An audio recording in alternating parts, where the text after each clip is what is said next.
இயேசுவில் அன்பானவர்களே, என்று முதல் வாசகமானது ஏசாயா புத்தகத்திலிருந்து நமக்கு எடுக்கப்பட்டிருக்கின்றது.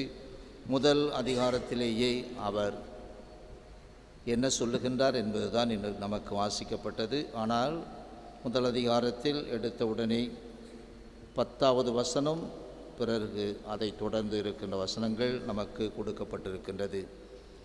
ஆனால் இதற்கு முன் இருக்கின்ற பகுதி அது நமக்கு இன்று தியானப்பாடலாக வந்துவிட்டன.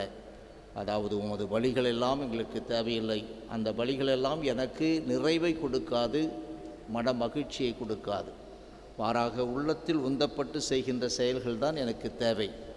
வன்முறைகள், அதில் ஈடுபடுகிறீர்கள், நீங்கள் என் கையால் அடிபட்டது போதாதா, மனம் மாறுங்கள் என்றெல்லாம் சொல்லக்கூடிய வார்த்தைகள் அங்கே இருக்கின்றன.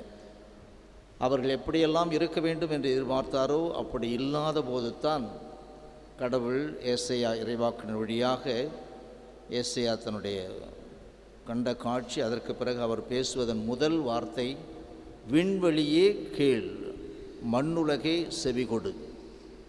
ஆனால் இவர் போதிக்க விழைந்தது மக்களிடம். மக்கள்தான் கடவுளுக்கு எதிராக செயல்பட்டு விட்டார்கள். எனவே அவர்கள் அடிமைத்தனத்திற்கு போகப் போகின்றார்கள் என்பதை முன்னறிவிக்கும் பகுதியாக இது இருக்கும். ஆனால் இந்த இடத்திலே மக்களே கேளுங்கள் என்று வரவில்லை, மாறாக விண்வெளியே கேள், மண்ணுலகே செவிகொடு.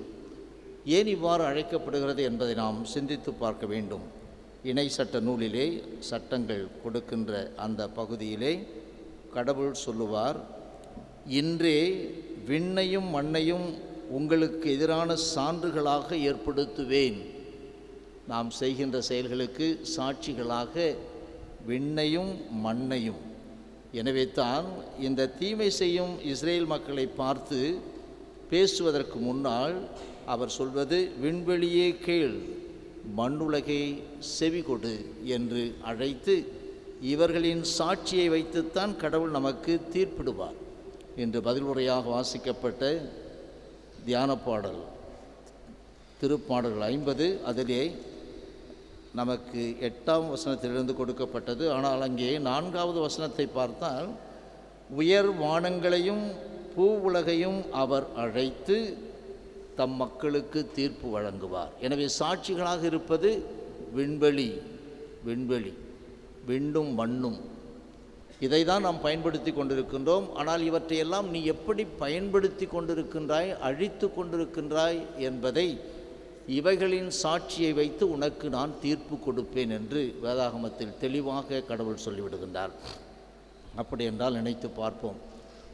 நாம் செய்கின்ற செயல்களை யாரும் பார்க்கவில்லை என்று பார்க்கின்ற அந்த நேரத்தில் இயற்கை நம்மை பார்த்து கொண்டிருக்கின்றது.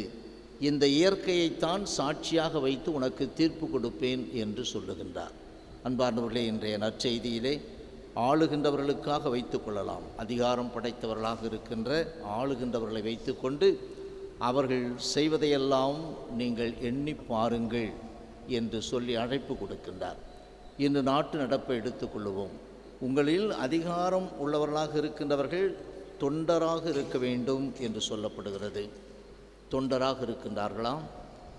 2 நாடுகள், அதை ஒட்டிய நாடுகள் 2 பிரிவாக பிரிந்து போர் மூலம் சூழ்நிலையை உருவாக்கி கொண்டிருக்கின்ற இந்த காலகட்டத்திலே நேற்று அந்த பள்ளியில் குண்டுமழை பொழியப்பட்டு 150 பிள்ளைகளுக்கு மேலாக சாகடிக்கப்பட்டிருக்கின்றார்கள். அதே நேரத்தில் இந்த நாட்டு தலைவனை நாங்கள் அழித்து விட்டோம், அந்த நாட்டு தலைவனை நாங்கள் அழித்து விட்டோம் என்றெல்லாம் சொல்லுகின்ற போது அவர்கள் என்ன செய்கின்றார்கள், வெளியே வந்து பேட்டி கொடுக்கின்றார்கள். என்னை அவர்கள் அழிக்கவில்லை, நான் உயிரோடு இருக்கின்றேன். தலைவன் என்பவன் தன்னை காத்து கொள்வான், ஆனால் தன் கீழ் இருக்கின்ற மக்களுக்காக வாழுகின்றானா என்பது பெரிய கேள்விக்குறி. எனவே தான் தொடக்கத்திலேயே 1 சாமுவேல் 8ஆம் அதிகாரத்தில் மக்கள் எங்களுக்கென ஒரு அரசர் வேண்டும் என்று கேட்டபோது, எங்களை ஆள்வதற்கு ஒரு அரசர் வேண்டும், மற்ற மக்களையெல்லாம் அரசர்கள் ஆண்டு கொண்டிருக்கின்றார்கள், எங்களை ஆள்வதற்கு ஒரு அரசர் வேண்டும் என்று கேட்டபோது சாமுவேல் அதை கடவுளிடம் முறையிடுகின்ற போது அவருக்கு வயதாகிவிட்டது சொல்லுவார்கள், இதோ உமக்கு வயது முதிர்ந்து விட்டது, எனவே நீர் ஆண்டது போதும், எங்களுக்கு சொன்னது போதும், எனவே எங்களுக்கென ஒரு அரசனை கொடு. இதை அவர் கடவுளிடம் முறையிடுகின்ற போது அவர்கள் உன்னை புறக்கணிக்கவில்லை, என்னை புறக்கணிக்கின்றார்கள். நான் அவர்களை ஆளுவதை அவர்கள் விரும்பவில்லை என்று சொல்லிவிட்டு, இப்படி ஒரு அரசன் வந்தால் அவன் என்னென்னவெல்லாம் செய்வான் என்று அந்த 1 சாமுவேல் 8ஆம் அதிகாரத்தை வீட்டிற்கு சென்றால் படித்து பாருங்கள். எந்தெந்த வகையிலெல்லாம் உங்களை வாட்டி வதைப்பான், உங்களிடமிருந்து எதையெல்லாம் அவன் கவர்ந்து கொள்வான், அவன் சுகமாக வாழ்வான், உங்களுக்கு ஏராளமான தீமைகளை கொடுப்பான் என்று முன்னறிவித்திருக்கின்றார். அதுதான் இன்று நடக்கிறது. தலைவர்கள் பாதுகாப்பாக இருக்கின்றார்கள். அழித்து விட்டோம் என்றால் இதோ நாங்கள் உயிரோடு இருக்கோம் என்று சொல்லுகின்றார்கள்.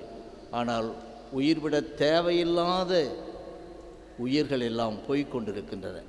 இன்று நாட்டு நடப்பு இதுதான். யுனெஸ்கோ அவர்களை பார்த்து சொல்லுகிறது, இப்படி குழந்தைகளை எல்லாம் அழிக்காதீர்கள். அப்போ பெரியவர்களை அழிக்கலாமா? இல்லை. அப்போதெல்லாம் காலால் படை, குதிரைப்படை, யானைப்படை இப்படியெல்லாம் இருக்கும். ஆனால் இன்று அப்படி கிடையாது. ட்ரோன் மூலமாக சென்று சரியாக ஒரு இடத்தை தாக்கி என்றால் தாக்கும்.